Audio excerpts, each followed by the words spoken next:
Hey everybody, welcome to The Mix. I'm Daniel Morales. And I'm Lauren Rangel. Today we've got more movie box office news, video game news, and Netflix content updates.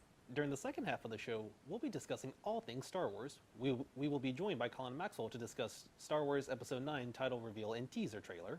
And at the end, our designated Star Wars expert and producer, Jordan Chaffer, will be showing Kristen the Star Wars universe. All this today on The Mix.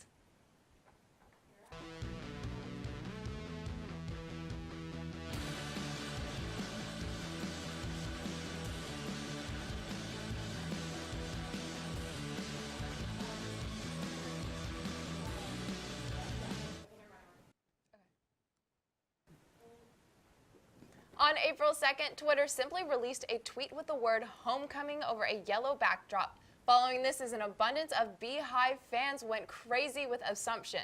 The highly anticipated Homecoming documentary will premiere on Netflix April 17th. Although Beyoncé's Coachella performance was live streamed, Homecoming will consist of rehearsals leading up to the superior performance.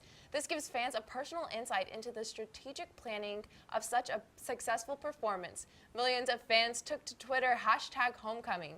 The actual views of the documentary, once released, is projected to be over 1 million. This past March, Marvel Studios introduced its first female leading superhero movie during the 10-plus years that have spanned the Marvel Cinematic Universe. Captain Marvel, starring Brie Larson as Captain Marvel and Samuel L. Jackson as Nick Fury, has brought in over $1 billion to the box office, which has added to the $18 billion earned within the franchise as a whole. You can expect to see more of Captain Marvel, as well as your other favorite superheroes in Avengers Endgame, coming out April 25th. Kim Kardashian revealed to Vogue that last summer that she started following her late father Robert Kardashian's footsteps into law. Kardashian has a 4-year apprenticeship with the law firm in San Francisco. California offers another path besides law school to passing the bar by reading the law or apprenticing with a practicing lawyer or judge. What ultimately inspired Kardashian was the success of her advocacy campaign to release Alice Marie Johnson from jail. Kardashian has made multiple trips to Washington, D.C. to talk about criminal justice reform. By 2022, Kardashian hopes to pass the California bar exam. The iconic Mobile Suit Gundam series celebrates its 40th anniversary on April 7th. Defining real robot mecha anime genre and being featured in films, TV shows, manga, and model kits, Gundam has influenced a whole industry. Mini shows like Darling in the Franxx, Aldenog Zero, and Gurren Lagann have been inspired by this franchise. The 54th Annual Academy of Country Music Awards was held on Sunday in Las Vegas. Reba McEntire hosted for the 16th time and did not shy away from cracking a few jokes about her record-breaking time as a host. Among the performers that night was Chrissy Metz singing This Is Us, Carrie Underwood, and of course Luke Bryan. As for winners, Tequila by Dan and Shay won the Song of the Year, Keith Urban took home Entertainer of the Year, and Old Dominion won the Group of the Year. It was certainly a big night for country singers. Tickets for the latest Marvel film Avengers Endgame recently went on sale. However, if you were hoping to get a ticket, you might have run into some trouble. When tickets for Endgame went on sale, it quickly set a record for the best first-day sales in the US, beating the previous record holder Star Wars The Force Awakens. Since the release of the first trailer for Endgame, fans had high expectations for the film and were eagerly awaiting their chance to get tickets for the film. Unfortunately, that eagerness led to websites such as AMC Theaters having their sites crash as fans flooded the sites as soon as tickets went on sale. Many fans reported either being unable to access sites or having to wait at least an hour or more in order to get their tickets. When we come back, we're going to take a more in-look depth at certain news updates, so stay tuned. Great. Y'all are really good.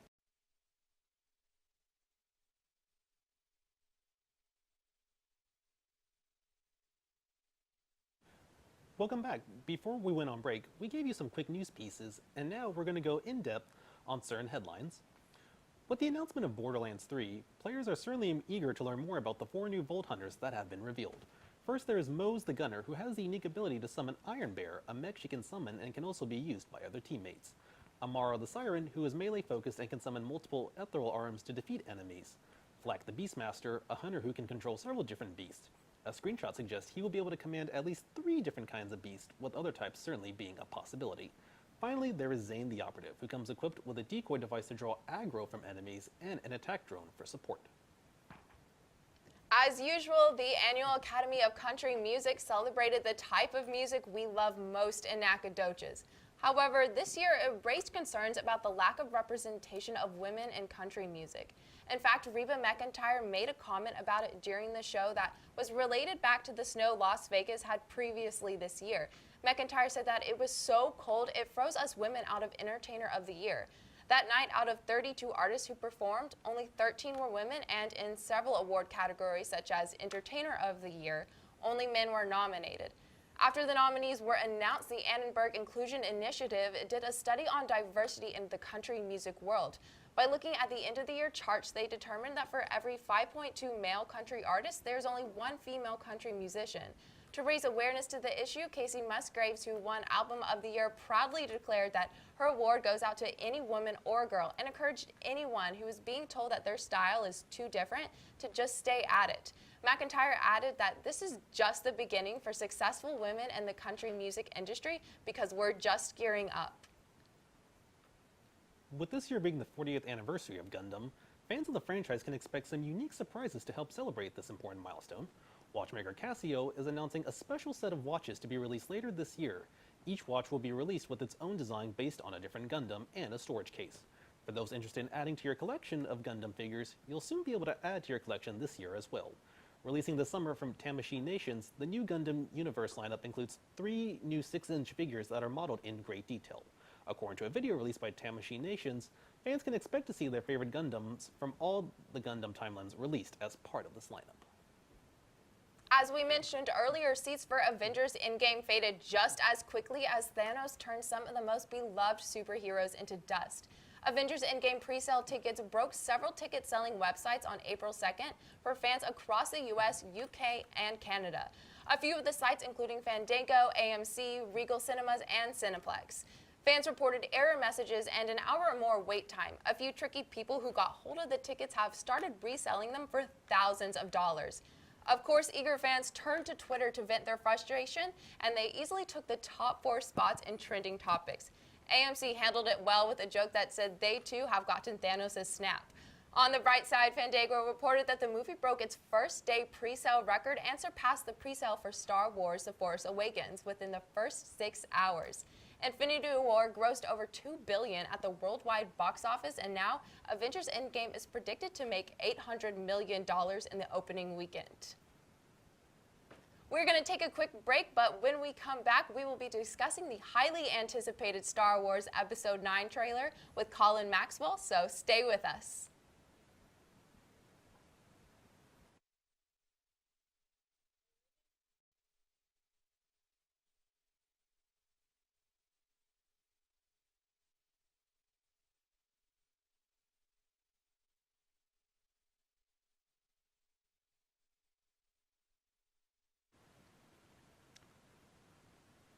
Welcome back, everyone.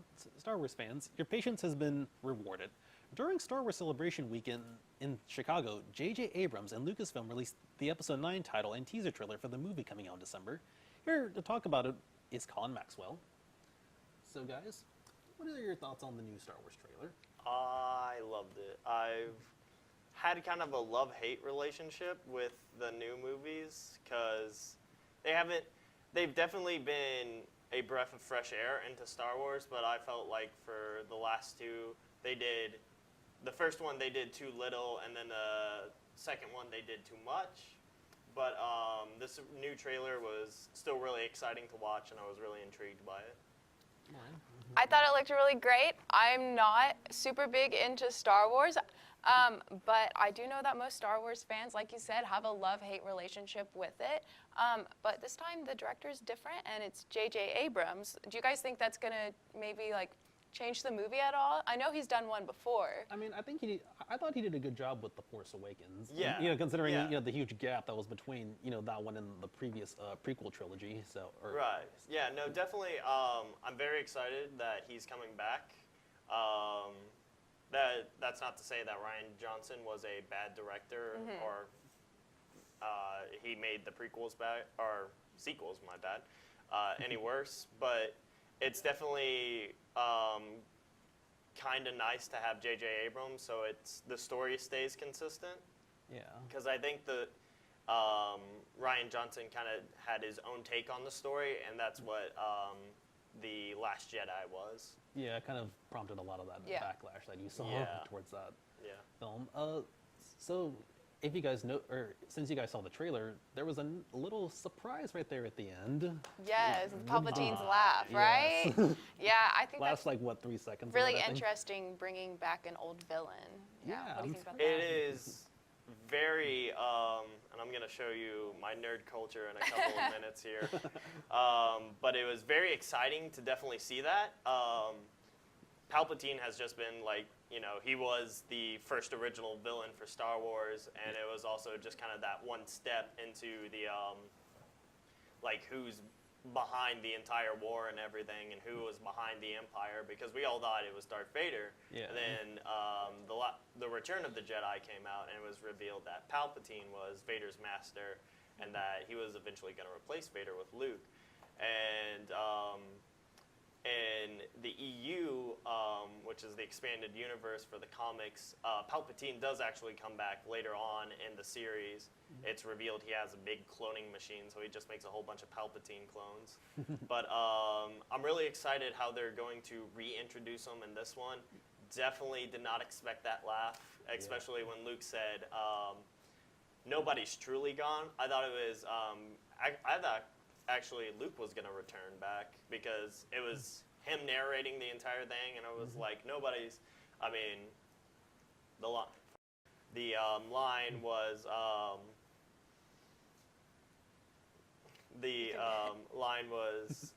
nobody's ever really gone, so I thought, he was actually going to return back.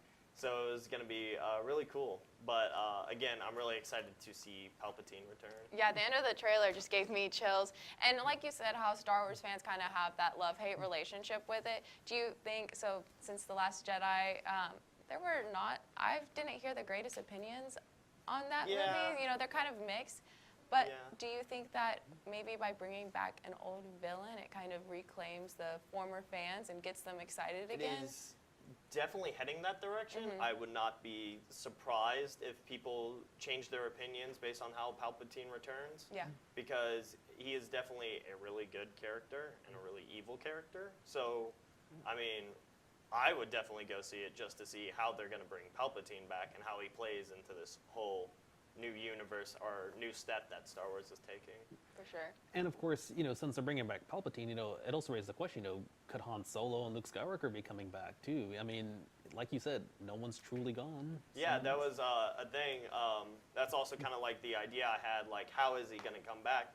Because one of the things we've done is we've all seen, kind of the good guys become Force ghosts and essentially have immortality in a spiritual sense, where they come back as the blue Force ghost. Yoda coming back in the last one. Yeah. Luke using that projection of himself to go on to the other planet and fight his grandson.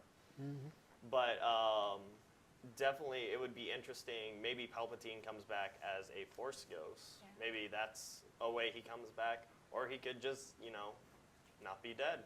Yeah, it'll be interesting to see how that plays out. Expectations? Anything else? Like, we got Palpatine. Ooh, do you think maybe Jar Jar Binks makes an appearance on this one? Oh. That would be very interesting. I feel like the love-hate relationship would start going back to the hate relationship.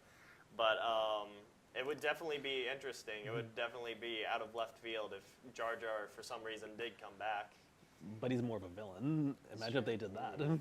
Like Darth Jar Jar? Yeah, maybe. Or maybe he just dies and from Kylo Ren kills him in a very satisfying way. You never know. Yeah. The cinematography in the trailer as a whole was phenomenal, especially as a mass communication major. But oh, yeah. Yeah, for sure. No, I definitely love the cinematography. Well, our discussion has been awesome, you guys, but we must come to a close. However, the talk about Star Wars continues with our showcase segment with our producer, Jordan Chaffer, will be showing Kristen Wing around the Star Wars universe. We'll be right back.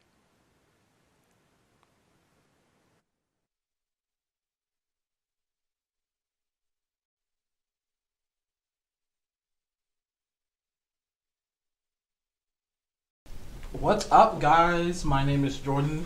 That's Kristen. Heyo. I will be showing her Star Wars this week because we just got the new trailer and I'm way too excited for it. And I decided, I've known Kristen for a while now and I know she knows next to nothing about Star Wars. I really don't know anything.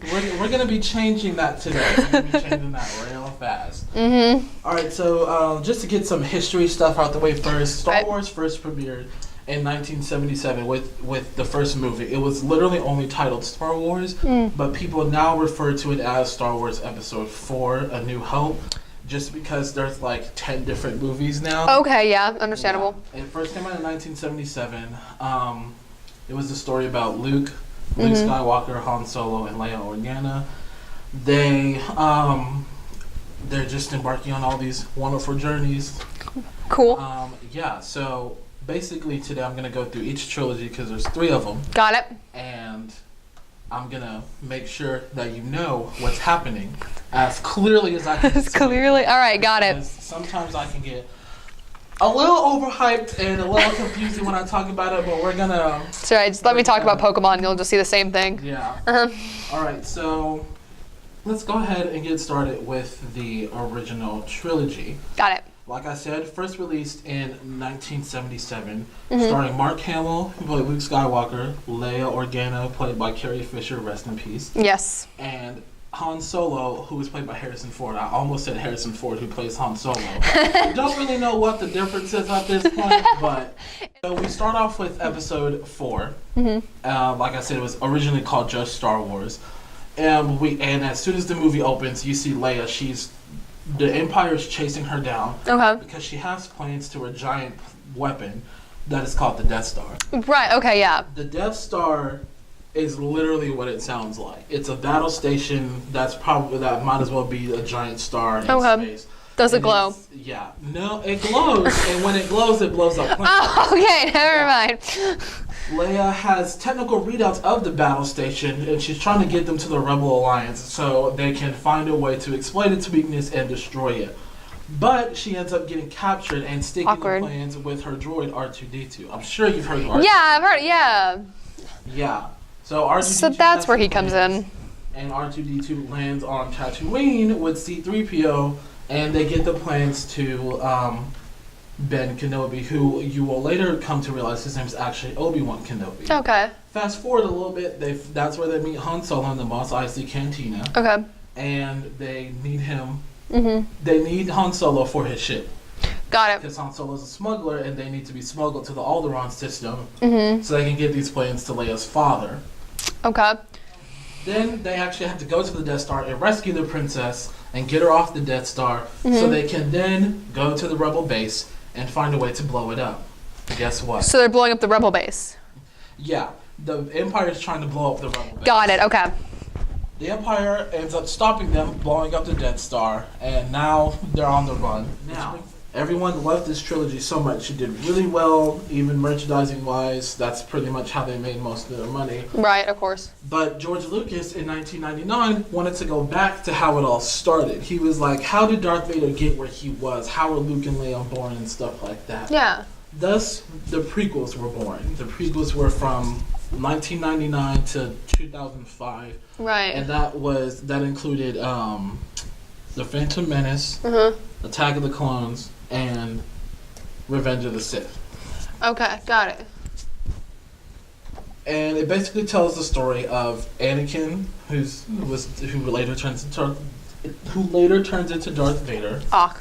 His wife Padme, mother of his children. Yeah, yeah. And his master Obi-Wan Kenobi, who I told you before, Ben Kenobi. Yeah. They are trying to. The prequels are basically them trying to stop a war from happening. Luke in A New Hope says, "You fought the Clone Wars with my father." Yeah. Yeah. So They tried to stop. They failed. Yeah, based on that plot, you can pretty much see that one. It didn't work, but they tried. The Clone Wars didn't really start until Episode 2, Attack of the Clones. Okay. With I like to call it the Battle of Geonosis because that's the desert planet. Okay. In this Star Wars universe, in each trilogy, we're introduced to a new desert planet. In the original trilogy, it was Tatooine, and this one we go back to Tatooine, but we're also introduced to another one. They have a lot of deserts. Yeah. So I'm going to show you. Do a they few have a lot of minutes desserts? I'm going to show you a few minutes of the first battle that began the Clone Wars, basically. Okay. Nuts. That's Mace Windu. He's like the best. Like. Okay, got it. He's kind of a big deal. It's kind of a big. Okay, I don't know what animal they're on, but that thing looks cool. Also, I love the purple lightsaber. Master Windu, how pleasant of you to join us. This party's over. Nick Fury? Right? Like, Wait a minute. That's a lot of Jedi. Where were y'all later when we needed you? Oh, they all die? we'll get to that. Okay.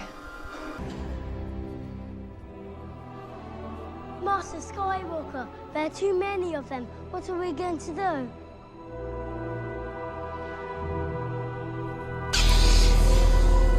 So now we're gonna move on to the sequel trilogy. Okay. The sequel trilogy includes The Force Awakens, The Last Jedi, and The Rise of Skywalker. Okay. Now, there's not really too much to talk about with this one because The Rise of Skywalker hasn't come out yet, so this 3 movies hasn't been completed yet. Yeah. But I'm going to tell you what we know so far. Cool. We are following the journey of Rey, Kylo Ren, Finn, and Poe Dameron. Finn is a stormtrooper who fights under the leadership of Kylo Ren in the First Order. Okay. Finn decides, I don't really want to fight the Resistance. I'm not really down with the First Order cause. So he betrays Kylo Ren. He betrays Kylo Ren and decides to join the Resistance. Yeah. And he meets Han Solo. You know, it's been a couple of years since Han Solo, Right. you know, really been active in the war. Been his efforts, prime. You know? Right. And this movie's like 30 or 40 years after. Dang. Okay. Yeah. Jedi. So everyone's a little old. Luke and yeah. Han are really old. Anyways. Yeah. That's Star Wars so far. You know, does this help you want to see the next movie coming out in December? Well, I still want to watch all the other movies before I do it. But it does genuinely help because all I knew is that all I knew really about it was there was a war, things happened, people died. Yeah. And that's like the entirety of what I knew. This actually gives it more context as far as what the fudge is happening. Yep. Well, I'm glad you now have more knowledge about Star Wars. Yeah. Thanks, guys, for watching. We're going to go back to the studio to close out the show. Yep.